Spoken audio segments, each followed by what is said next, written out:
திருப்பரங்குன்றம் மலை உச்சி தீபத்தூணில் தீபம் ஏற்றும் விவகாரம் தொடர்பான வழக்கில் தனி நீதிபதி ஜி.ஆர். சுவாமிநாதனால் பிறப்பிக்கப்பட்ட உத்தரவுகளை எதிர்த்து மொத்தம் 26 மேல்முறையீட்டு மனுக்கள் உயர்நீதிமன்ற மதுரை அமர்வில் தாக்கல் செய்யப்பட்டன.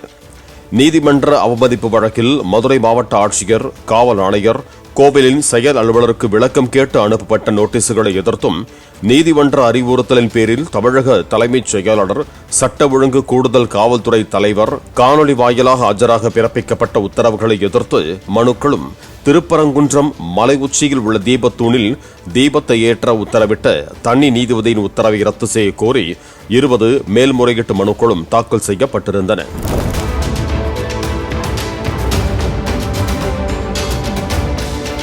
திருப்பரங்குன்றம் கோவில் செயல் அலுவலர், மதுரை மாவட்ட ஆட்சியர், மதுரை காவல் ஆணையர் சிக்கந்தர் பாதுஷா தர்கா, கனகவேல் பாண்டியன், அரங்கநாதன் மற்றும் தமிழக அரசு உள்ளிட்டோர் தரப்பில் இந்த மேல்முறையீட்டு மனுக்கள் தாக்கல் செய்யப்பட்டிருந்தன. இந்த வழக்குகள் நீதிபதிகள் ஜெயச்சந்திரன், கே. ராமகிருஷ்ணன் அமரும் முன்பாக விசாரணைக்கு வந்தன. மாவட்ட ஆட்சியர் தரப்பிலான மேல்முறையீட்டு வழக்கிற்காக அரசு தலைமை வழக்கறிஞர் B.S. ராமன் ஆஜராகி வாதிட்டார். ராம ரவிக்குமார் அவரது தனிப்பட்ட கோரிக்கையை உரிமையாக கோர இயலாது. 73 ஆண்டுகளாக உச்சிப்பிள்ளையார் கோவில் மண்டபத்திலேயே கார்த்திகை தீபம் ஏற்றப்பட்டது. எந்த பிரச்சனையும் இல்லை. 1912ஆம் ஆண்டில் மீண்டும் பிரச்சனை எழுந்தது. இருமுறை இது தொடர்பாக மத பிரச்சனைகள் எழுந்தன. மீண்டும் இந்த பிரச்சனை தொடர்பாக ஒரு பொதுநல வழக்கு விசாரணைக்கு வந்தபோது நீதிபதி கனகராஜ் வழங்கிய உத்தரவில் கார்த்திகை நிகழ்வுக்கு சில நாட்களுக்கு முன்பாக கடைசி நேரத்தில் இந்த வழக்கு தாக்கல் செய்யப்பட்டுள்ளது.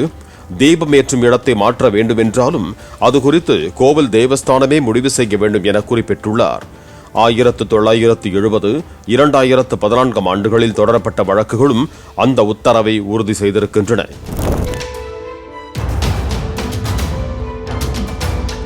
இந்த நிலையில் தற்போது தொடரப்பட்ட வழக்கில் தனி நீதிபதி தீபத்தூணில் தீபமேற்ற உத்தரவிட்டிருக்கிறார்.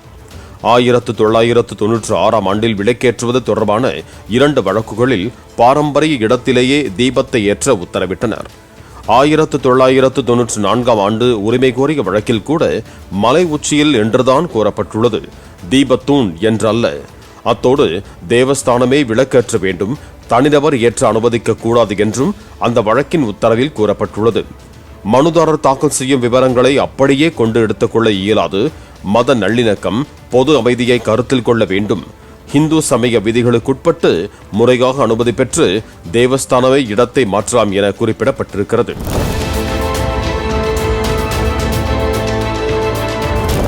அந்த இடம் தர்கா, நெல்லித்தோப்பு பகுதியிலிருந்து 15 மீட்டருக்கு அப்பால் இருக்க வேண்டும் என முந்தைய உத்தரவுகளில் குறிப்பிடப்பட்டிருக்கிறது. கார்த்திகைக்கு 3 நாட்களுக்கு முன்பாக தனி நீதிபதி உத்தரவிட்டு உடனடியாக நடைமுறைப்படுத்த கூறினால் எப்படி? 2014ஆம் ஆண்டு தொடரப்பட்ட வழக்கில் நீதிபதி மனுதாரரின் கோரிக்கை மனுதாரர் அதிகாரிகளை ஒன்றை செய்யுமாறு கட்டளையிடும் வகையில் உள்ளது. சட்ட அடிப்படையில் அவர் கோருவது உரிமை அல்ல. இந்த வழக்கில் மனுதாரருக்கு சட்ட உரிமை இல்லை. கோவில் நிர்வாகமே அதற்கான உரிமையை பெற்றுள்ளது. ஆகவே வழக்கமான இடத்தில் தீபம் ஏற்றலாம் என உத்தரவிட்டுள்ளார் என குறிப்பிடப்பட்டிருக்கிறது.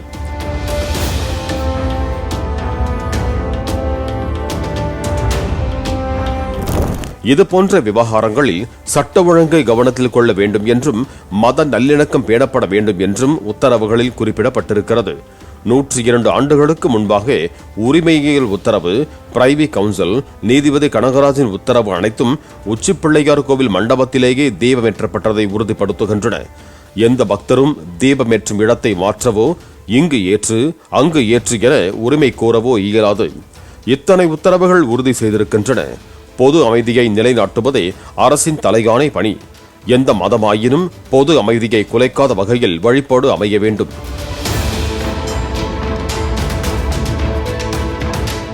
மனுதாரர் தற்போது தொடர்ந்த வழக்கிலும் தர்கா தரப்பு சேர்க்கப்படாததால் நீதிமன்றம் அவர்களை எதிர் மனுதாரராக சேர்த்தது. தீபத்தூண் என தனி நீதிபதி உத்தரவில் குறிப்பிட்டுள்ளது உண்மையில் கல்தூண்.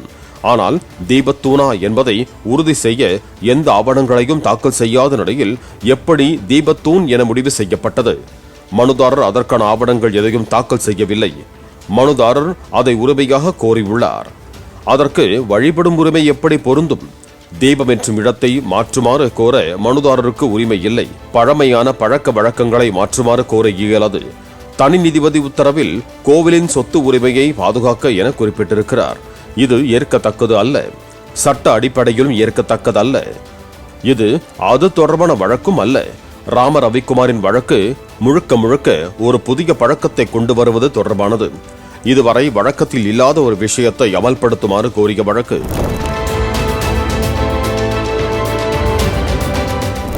உத்தரவில் ராம ஜென்மபூமி வழக்கை நீதிபதி மேற்கோள் காட்டியிருக்கிறார். அது இவ்வழக்கில் பின்பற்றப்பட்டால் இந்த விவகாரம் தொடர்பாக மனுதாரர் உரிமையியல் நீதிமன்றத்தையே நாட உத்தரவிட்டிருக்க வேண்டும். தனி நீதிபதி முன்பாக அது தீபத்தூண்தான் என்பதை உறுதி செய்ய ஒரு பேப்பர் கூட தாக்கல் செய்யப்படவில்லை. எந்த ஆவணமும் அதற்கு இல்லை என தெரிவிக்கப்பட்டது. அதற்கு நீதிபதி மனுதாரர் குறிப்பிட்டிருக்கும் தூணுக்கும் தர்காவிற்குமான இடைவெளி எவ்வளவு என கேள்வி எழுப்பினார். அரசு தரப்பில் மிகச்சரியாக தெரியவில்லை, ஆனால் நிச்சயமாக 15 மீட்டருக்கு அப்பால் தான் உள்ளது. கோவிலின் சொத்து உரிமையை பாதுகாக்க வேண்டும் என்பதற்காகவே தொடக்கத்திலிருந்தே கோவில் தரப்பில் பல வழக்குகள் தாக்கல் செய்யப்பட்டுள்ளன. ஆனால் தனி நீதிபதி தனது உத்தரவில் குறைந்தபட்சம் இப்போது இருப்பதையாவது பாதுகாக்க வேண்டும் என கருத்து தெரிவித்துள்ளார். அது ஏற்கத்தக்கது அல்ல. பாரம்பரிய இடத்தில் என குறிப்பிட்டு தீபத்தூணில் தீபமேற்ற என உத்தரவிட்டிருக்கிறார்.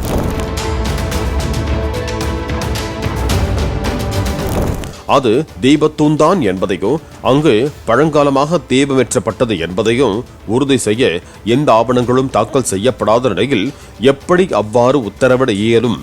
வழிபாட்டு தலங்களுக்கான சிறப்பு சட்டப்படி 1947 ஆண்டு ஒரு வழிபாட்டு தலம் எந்த நிலையில் இருந்ததோ அதே நிலையிலேயே பராமரிக்கப்பட வேண்டும். அதன் அடிப்படையிலும் இந்த உத்தரவு ஏற்கத்தக்கது அல்ல. உரிமையியல் வழக்கின் போது அப்போதைய நீதிபதி திருப்பரங்குன்றம் சென்று ஆய்வு செய்த விவரங்களை தெளிவாக குறிப்பிட்டிருக்கிறார். அவரது விவரிப்பிலும் தீபத்தூண் என்ற ஒன்று குறிப்பிடப்படவில்லை. தனி நீதிபதியின் உத்தரவு 1ஆம் தேதி பிறப்பிக்கப்பட்டது. 3ஆம் தேதி கார்த்திகை. கடைசி நேரத்தில் உத்தரவிட்டு உடனடியாக அமல்படுத்த கோரினால் எப்படி? அது தீபத்தூணா, எந்த ஆண்டு வைக்கப்பட்டது என்பது தொடர்பான ஆவணங்கள் எதுவும் இல்லாமல் கேட்ட கோரிக்கை அது. ஆகவே தீபத்தூண் என குறிப்பிடும் இடத்தில் தீபமேற்ற வேண்டும் என பிறப்பிக்கப்பட்ட உத்தரவை ரத்து செய்ய வேண்டும் என்று வாதிடப்பட்டது. அதற்கு நீதிபதிகள் தீபம் அனைவருக்கும் தெளிவாக தெரிய வேண்டும் என்பதற்காக இந்த கோரிக்கை வைக்கப்பட்டால் ஏன் அதை செய்யக்கூடாது என கேள்வி எழுப்பினர். அதற்கு அரசு தரப்பில் வழக்கில் இது போன்ற கோரிக்கையோ வாதமோ எதுவும் வைக்கப்படவில்லை. அப்படி இருந்தாலும் அது தொடர்பான முடிவையும் தேவஸ்தானமே எடுக்க வேண்டும். இந்த வழக்கு முழுமையாக சட்ட அடிப்படையில் மட்டுமே செல்ல வேண்டும் என்று விரும்புகிறோம் என தெரிவிக்கப்பட்டது.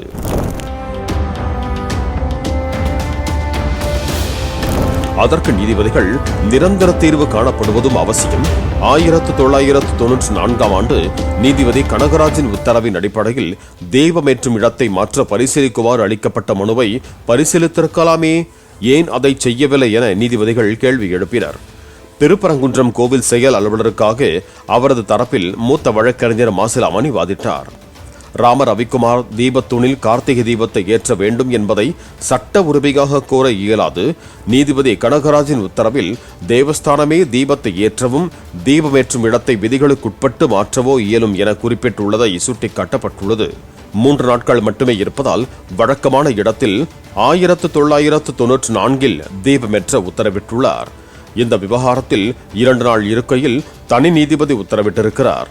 மனுதாரர் தனது கோரிக்கை மனுவில் மலை உச்சியில் தீபமேற்ற கோரினார்.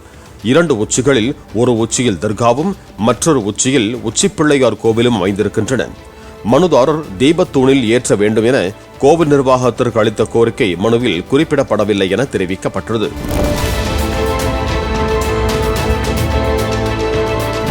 அதற்கு நீதிபதிகள் மனுதாரரின் கோரிக்கை மனுவை இணை ஆணையருக்கு அனுப்பாமல் செயல் அலுவலரே முடிவெடுத்திருக்கிறார், ஏன் இணை ஆணையருக்கு மனுவை அனுப்பவில்லை என கேள்வி எழுப்பினர். கோவில் நிர்வாகம் தரப்பில் தூணில் தீபமேற்ற வேண்டும் என மனுதாரர் கோரவில்லை, மலை உச்சியில் தீபமேற்ற வேண்டும் என்றே கோரியிருந்தார். அவரது நோக்கம் என்ன? இடத்தை மாற்ற வேண்டுமா என தெளிவாக கோரவில்லை. உச்சிப்பிள்ளையார் கோவிலும் மலை உச்சியிலேயே உள்ளது. மனுதாரரின் விருப்பத்தை சட்ட உரிமையாக கோரியுள்ளார். மனுதாரரின் கோரிக்கை மனுவில் குறிப்பிடாதவற்றை நீதிமன்றத்தில் மனுவாக கோரியுள்ளார். உண்மையான தீபத்தூணில் ஏற்ற வேண்டும் என கோரியுள்ளார். அவ்வாறெனில் மற்றொரு போலி தீபத்தூண் உள்ளதா? மனுதாரர் மிகவும் மேலோட்டமாக வழக்கை தாக்கல் செய்திருக்கிறார். தனி நீதிபதியின் உத்தரவு முழுக்க முழுக்க மனுதாரருக்கு சாதகமான விவரங்களை மட்டும் கருத்தில் கொண்டு பிறப்பிக்கப்பட்டுள்ளது. அதற்கு எதிரான வாதங்களை கருத்தில் கொள்ளவில்லை. அவ்வாறெனில் வாதங்களே பயனற்றவையாக போய்விடும். வாதங்களின் அடிப்படையிலேயே உண்மை கண்டறியப்பட வேண்டும். அதற்கு அனுமதிக்கவும் வேண்டும். 2 மலை உச்சிகள் உள்ளன. கார்த்திகை தீபம் எல்லோருக்கும் தெரிய வேண்டும் என்பதற்காக தீபத்தூணில் ஏற்ற வேண்டும் என தனி நீதிபதி கூறியிருக்கிறார். தற்போது ஏற்றப்படும் இடம் அப்பகுதியில் எல்லோருக்கும் தெரியாது என குறிப்பிடப்படவில்லை. அத்தோடு எங்கெங்கோ இருப்பவர்கள் எல்லோருக்கும் தெரிய வேண்டும் என்றால் எப்படி என கூறி பல்வேறு கோவில்களில் ஏற்றப்படும் தீபம் தொடர்பான விவரங்களை குறிப்பிட்டார். தொடர்ந்து மோட்ச தீபம் ஏற்றும் பகுதியில் கார்த்திகை தீபம் ஏற்றப்படவில்லை. அதன் அருகில் வேறு ஒரு இடத்தில் ஏற்றப்படுகிறது. அது ஆகம விதிகளுக்கு எதிரானது என நிரூபிக்கப்படவில்லை. மலையில் 8 அடி உயரமுள்ள 1 அடி அகலம் கொண்ட கிரானைட்டால் ஆன தூண் உள்ளது என தெரிவிக்கப்பட்டது. அதற்கு நீதிபதிகள் அது தீபத்தூண் அல்ல என்று எப்படி கூறுகிறீர்கள் என கேள்வி எழுப்பினர்.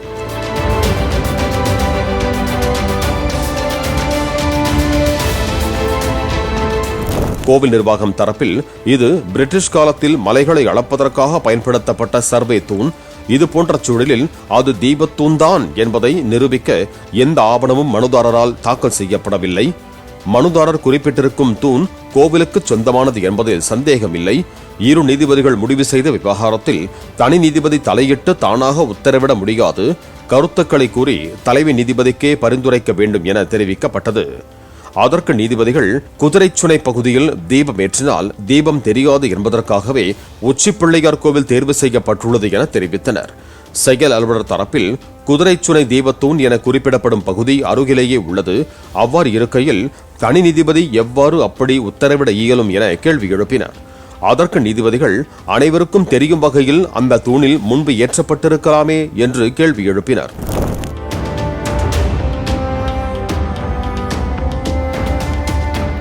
அதற்கு செயல் அலுவலர் தரப்பில் அவ்வாறே நினைத்தாலும் 10 கிலோமீட்டர் தொலைவிற்கு தெரியும் வகையில் தீபமேற்ற வேண்டும் என்றால் 8 அடி உயரம் 1 அடி அகலம் கொண்ட தூணில் எப்படி ஏற்றியிருப்பார்கள்? அதற்கான ஆவணம் ஏதும் தாக்கல் செய்யப்படவில்லை. அந்த தூண் கிரானைட்டால் ஆனது. தீபம் ஏற்றும் போது அந்த வெப்பத்தால் பாதிக்கப்பட்டிருக்கும். அதற்கான சான்று எதுவும் இல்லை என தெரிவிக்கப்பட்டது. அதற்கு நீதிபதிகள் அந்த தூணை அப்படி யாரும் ஆய்வு செய்தார்களா என கேள்வி எழுப்பினர். இது தொடர்பான புகைப்படங்கள் செயல் அலுவலர் தரப்பில் தாக்கல் செய்யப்பட்டது. தொடர்ந்து அது உண்மையாகவே தீபமேற்ற பயன்படுத்தப்பட்டதா அல்லது சர்வே தூணா என்பதை முடிவு செய்ய தனி நீதிபதி தவறிவிட்டார். அந்த தூண் உண்மையில் பார்க்க சர்வே தூண் அமைப்பையே கொண்டுள்ளது என செயல் அலுவலர் தரப்பில் தெரிவிக்கப்பட்டது. செயல் அலுவலர் பதில் மனுவில் ஏன் இவற்றை குறிப்பிடவில்லை என நீதிபதிகள் கேள்வி எழுப்பிய நிலையில் அரசு தரப்பில் நீதிமன்றம் கேட்காத வினாக்களுக்கு விடையளிக்க செயல் அலுவலருக்கு அதிகாரம் இல்லை என விளக்கம் அளிக்கப்பட்டது.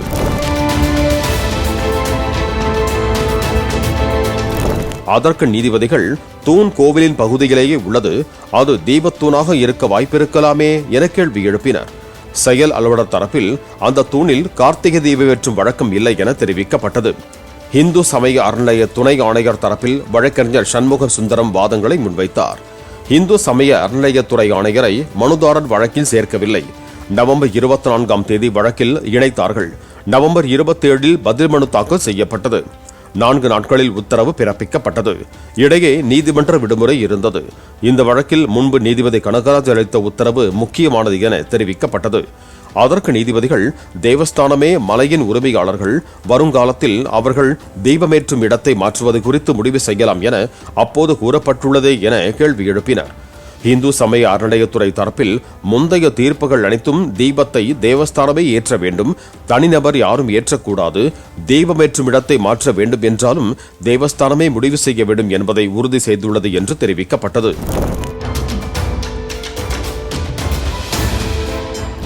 அதற்கு நீதிபதிகள் இடத்தை மாற்றுவது தொடர்பான நீதிபதியின் உத்தரவு மட்டும் கருத்தில் கொள்ளப்படவில்லை.